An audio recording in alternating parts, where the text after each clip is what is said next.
औज़ुबिल्लाहिमिनश्शैतानिर्रजीम बिस्मिल्लाहिर्रहमानिर्रहीम। नाज़रीन, मैं हकीम मोहम्मद शहबाज़ हूँ। आपको हमारे फेसबुक पेज और यूट्यूब चैनल पे खुश आमदीद। तो बात करेंगे थोड़ा ब्लड प्रेशर के हवाले से। ब्लड प्रेशर लो रहता है या हाई रहता है तो उसके लिए फ़िशारी सिरप है, अबकरी दवा खाने का फ़िशारी सिरप। तो बेहतरीन और ज़बरदस्त नायाब बेश जड़ी बूटियों का मुरक्कब है फ़िशारी। तो ब्लड प्रेशर की फ़ैसला कौन दवा है।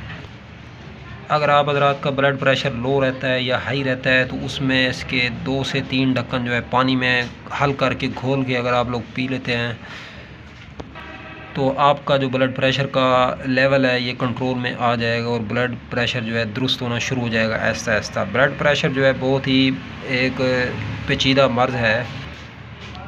तो अल्लाह तबारक व तआला जो है हमें तमाम बीमारियों से, जिस्मानी और रूहानी बीमारियों से जो है महफूज रखे। तो नाज़रीन, अगर वीडियो अच्छी लगे तो इस वीडियो को लाइक और शेयर ज़रूर करें। अब तक के लिए इतने, तब तक के लिए अपना भी ख्याल रखें और अपने फेसबुक पेज और यूट्यूब चैनल का भी। तो दोस्तों, हम मिलेंगे किसी भी नई वीडियो के साथ। अब तक के लिए इतना ही।